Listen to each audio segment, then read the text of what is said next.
भारत और मैं दलजीत अजवा।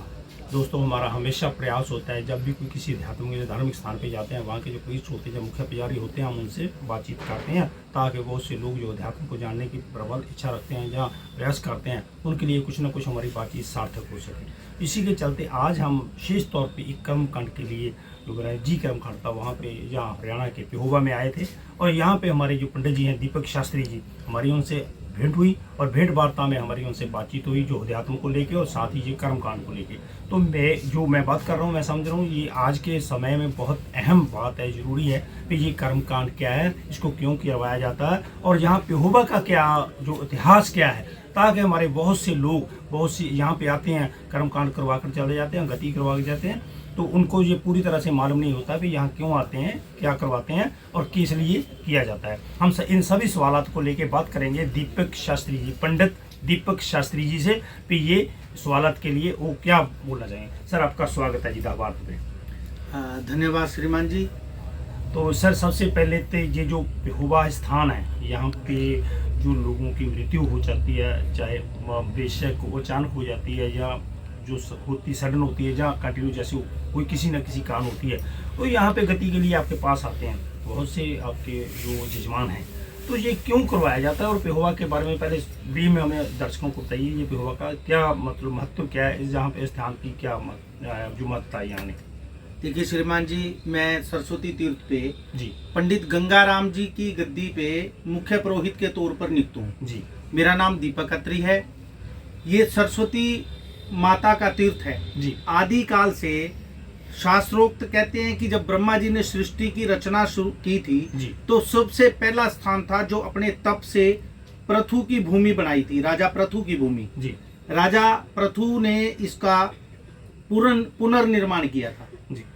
ये कर्मकांड आदि काल से यहाँ होता है। जो भी प्राणी अकाल मृत्यु गुजर जाते हैं उनके मोक्ष के लिए यहाँ पेहोवा तीर्थ पे आया जाता है, जिसका प्राचीन नाम पृथुदक तीर्थ है जी। आदि काल में ये परंपरा कब से शुरू हुई, जब भगवान राम के पिता दशरथ का स्वर्गवास हुआ जी। उनके वो अकाल मृत्यु गुजरे थे, उनके मोक्ष के लिए श्री राम जी प्राची तीर्थ पे आए। प्राची तीर्थ पे राम जी ने अपने पिता का दशरथ का श्राद्ध प्राची तीर्थ पे विश्वामित्र जी के सबसे बड़े पुत्र ऋषि गर्ग से करवाया। अत्री जी, एक बात विशेष रूप में यहाँ यहीं पे करवाया जहाँ हम बैठे हैं, ये प्राची तीर्थ जी, जहाँ से उद्गम स्थल है सरस्वती का पेहोवा में जी, वहाँ प्राची तीर्थ है। वहाँ 5 घाट बने हुए हैं जहाँ से ये जल आता है जी। वहाँ से जल आता है। वहाँ वशिष्ठेश्वर महादेव का मंदिर है। प्राची में वशिष्ठ महाराज की गुफा है जो राम जी के कुल गुरु थे जी। उनसे 500 मीटर की दूरी पे विश्वामित्र जी की तपस्थली है।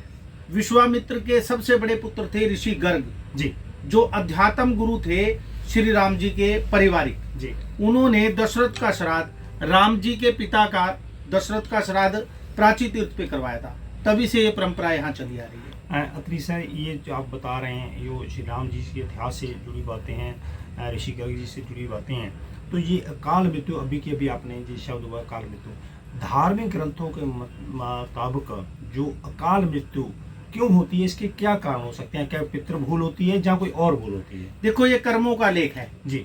ये कर्मों का लेख है। जैसा प्राणी कर्म करता है भगवान वैसा उसको फल देता है या परिणाम देता है। या तो ये पूर्व में किए हुए कर्मों का फल होता है या वर्तमान में कोई पाप आदमी से जब हो जाता है तो वो अकाल मृत्यु का ग्रास बनता है धार्मिक ग्रंथों के मुताबिक। धार्मिक ग्रंथों के मुताबिक। अत्री सर, जैसे आपने ये इतिहास के पेहोवा के इतिहास में बहुत ही ब्रीफ में और विस्तृत जानकारी दी है, तो साथ ही हमें ये कर्मकांड ये क्यों करवाया जाता है? ये प्राणी जो अकाल मृत्यु गुजरते हैं उनके मोक्ष के लिए जी, ताकि उनकी आत्मा को शांति मिले जी। आदमी मानसिक रूप से जब परेशान होता है तो अध्यात्म से जुड़कर उसको मन को शांति मिलती है। जब उनके परिवार का कोई सदस्य या बुजुर्ग जो गुजर जाता है उसकी आत्मा शांति के लिए उसके मोक्ष को प्रदान करने वाले कर्मकांड के लिए अध्यात्म के लिए यहाँ आया जाता है। अत्री सर, अगर बात करें बहुत से लोग आपके पास बहुत सी किसी कारणवश बहुत सी कारण है किसी कारणवश आपके पास नहीं आ पाते, तो उनको क्या करना चाहिए? देखो, यहाँ पे आना उनके मोक्ष के लिए जरूरी है जी। वैसे तो श्राद्ध पक्ष में और चैत्र पक्ष में जी। यहाँ एक मेला लगता है। विशेष रूप में जो दिन है यहाँ पे। हाँ हाँ जी वो जी 5 दिन होते हैं, एकादशी से और अमावस तक जी 5 दिन होते हैं, श्राद्ध पक्ष में भी और चैत्र मास में भी। यदि वहाँ कभी रूटीन में ना आ सके तो उन मेलों के दौरान उनकी आत्मा शांति के लिए क्रियाक्रम यहाँ हो सकता है। ये उन लोगों के लिए भी सुविधा भी है हाँ जी। और भगवान की ओर से ये निर्देश भी है, निर्देश ही मान लेते हाँ जी, हैं हाँ जी, बिल्कुल। कि अगर आप किसी ना किसी कारण यहाँ पे नहीं आ सकते अपने कर्मकांड के लिए तो आप इन दिनों में आकर करवा सकते हैं बिल्कुल। और उसका जो पूरी तरह से फल वो संबंधित परिवार को मिलेगा। बिल्कुल उसी प्रकार जैसा रूटीन में आने वाले लोगों को फल मिलता जी। है, वो विशेष 5 दिन होते हैं, उसमें उनके मोक्ष के लिए जो कर्मकांड किया जाता है उनको विशेष फल मिलता है। अत्री सर और कोई बात विस्तृत हो कोई दिक्कत नहीं है जो हम इस बातचीत में करना भूल गए, क्योंकि हम आज अभी की अभी आपसे मिले और भेंट होगी, भेंट में ये बात चली थी, ये 3-4 सवाल थे जो उनके लिए आपने बहुत ही बढ़िया ढंग से जानकारी दी है। हमारे दर्शक इसको जरूर जो फायदा लेंगे कहीं ना कहीं, और जो विस्तृत जानकारी इस स्थान के बारे में, कर्मकांड के बारे में, किसी कथा के बारे में जो जहाँ इस स्थान से रिलेटेड हो और लोगों तक वो जानकारी पहुँचा सके, हम प्रयास करेंगे कि जो पंडित दीपक शास्त्री जी, दीपक अत्री जी ने दी है वो लोगों को सार्थक हो सके। देखिए जब राम जी के पिता दशरथ का श्राद्ध हुआ जी। उसके बाद फिर एक और यहाँ पे विशेष कर्म किया गया। जी जब कौरवों और पांडवों का युद्ध राजा कुरु के क्षेत्र कुरुक्षेत्र में हुआ, जी जब कौरव मारे गए वो सब अकाल मृत्यु मरे थे। जी कृष्ण भगवान ने पांडवों को बताया कि जो अकाल मृत्यु गुजरे उनकी आत्मा शांति के लिए, क्योंकि वो पारिवारिक लोग थे, जी जी तो उनको यहाँ लेके आए पांडवों को, उनकी आत्मा शांति के लिए भी यहाँ कर्मकांड किया गया ताकि उनको भविष्य में जो किसी उनके तरह की दिक्कत ना हो। दिक्कत ना हो और जो गुजरे हुए प्राणी उनका मोक्ष हो जाए। अत्री सर एक और बात मेरे जेहन में आ रही है, मैं ये बात पूछना चाहता हूँ ताकि इस बात में थोड़ा ऐड हो जाए। जो लोग आ ही नहीं पा सकते, मतलब आते नहीं, अरे छोड़ो यार क्या होता है, उनसे उनको लोगों को क्या कहना चाहेंगे, क्या मतलब बातचीत करेंगे, क्या संदेश देंगे? जब संदेश की बात नहीं, आप क्या उनको बताएंगे भैया यहाँ पे आना जरूरी है, ये प्रॉब्लम हो सकती है? देखो आदमी जब मानसिक तौर पे परेशान होता है, जब उसके घर में कोई गुजर जाता है जी तो मार्गदर्शन करने वाले लोग बहुत कम मिलते हैं। जी आदमी को यहाँ अध्यात्म से जुड़ना चाहिए ताकि उनके मन को भी और प्राणी को भी आत्मा शांति मिले। तो इस जी। कर्मकांड से जुड़ना चाहिए आदमी को ताकि भविष्य में उनको किसी प्रकार की दिक्कत ना हो। आपके कहने का भाव है कि सही मार्गदर्शन सही समय पे होना चाहिए। बिल्कुल जी, तो आप अध्यात्म की बात की, अभी की अभी आपने अध्यात्म की, जी अध्यात्म क्या है? अध्यात्म है जो पुराने शास्त्रों से, ग्रंथों से, धार्मिक परंपराओं से जुड़ना जी अध्यात्म है। अध्यात्म को वैसे तो हम बातचीत करें अध्यात्म की तो बहुत गहराई से जाना पड़ता है, बहुत सी जानना है। जी। जैसे अध्यात्म को लेके जब ज्योतिष और अध्यात्म में इसमें कोई क्या अंतर है? और ज्योतिष गणना है जी ज्योतिष किसी का पैतृक विषय नहीं है। जी ज्योतिष गणना है मैथ का विषय। जो गणना लोग करते हैं, स्टिक गणना करते हैं, तो ज्योतिष एक मैथ का विषय और पढ़ा लिखा सब्जेक्ट है। जी अब जहाँ ज्योतिष की बात चली है, जी बिल्कुल ये परंपरा जो है ये जी। ऋषि गर्ग से चली हुई है। जी एक बुक है मेरे पास, वो किसी अंग्रेज ने लिखी है। जी वो कहते हैं कि ज्योतिष शास्त्र का जो ग्रंथ है ना, जी महर्षि गर्ग ने लिखा था, जिन्होंने इस कर्मकांड की शुरुआत की थी वो अध्यात्म गुरु थे। ज्योतिष के आधार पर ही कर्मकांड शुरू हुआ था। बिल्कुल बिल्कुल। और ज्योतिष में लिखा होगा भैया ये नवग्रहों की पूजा करवाने, ये भगवान बिल्कुल की जी, किसी ये इसकी दिक्कत हो सकती है, आप इसके लिए ये आप पूजा अर्चना करवाएं तो आपका समाधान हो। देखो अध्यात्म से जुड़ के ग्रह पीड़ा भी शांत होती है और ग्रह पीड़ा शांत होने से आदमी को मानसिक तौर पर मजबूत रहता है। इस अध्यात्म के लिए जहाँ अपने आप को मानसिक तौर पे शांति के उसमें लाने के लिए क्या व्यक्ति को खास समय चाहिए? सुबह का, शाम का, दोपहर का, या कोई और सुबह संध्या का, या सुबह का, दोपहर का? देखो वैसे तो आदमी को संध्या भी करनी चाहिए जी और सुबह भगवान से प्रार्थना भी करना चाहिए। जी मंदिर जो है वो एक मन से जुड़ा हुआ जी। विषय। वास्तुशास्त्र के अनुसार भी किसी भी मंदिर के बीच का जो स्थान होता है वो पॉजिटिव एनर्जी देता है। बिल्कुल ठीक है जी तो ये विज्ञान का भी विषय है। मंदिर में जाना, अध्यात्म से जुड़ना, जी पॉजिटिव एनर्जी को प्राप्त करना होता है।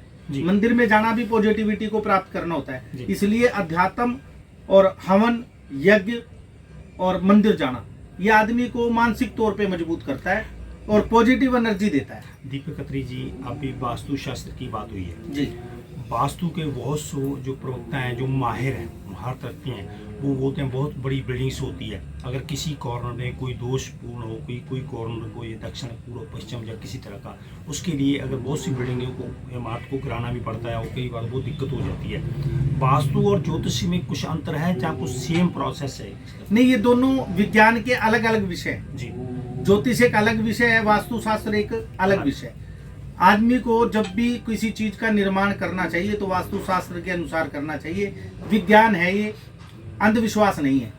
क्या वास्तु में अगर कोई दोष हो तो उसके लिए किसी को परिवार में संबंधित मानसिक शरीर की पीड़ा या कोई इसी तरह की बीमारी का होना सब हो सकता है, स्वाभाविक हो है? सकता है, हो सकता है। और इसका जो निवारण भी हो सकता है।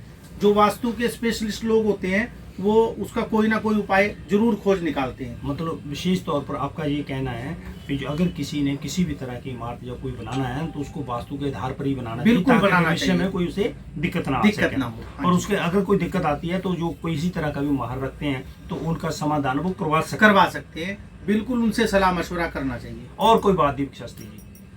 देखिए, हम हर सनातनी को भी, हर जो भारतवर्ष का जो लोग रहने वाले हैं, जी जी जो सनातन धर्म है ये एक विज्ञान का धर्म है। जी ये कोई अंधविश्वास नहीं है। जी। आदमी को जुड़ना चाहिए, ये पॉजिटिव एनर्जी देता है।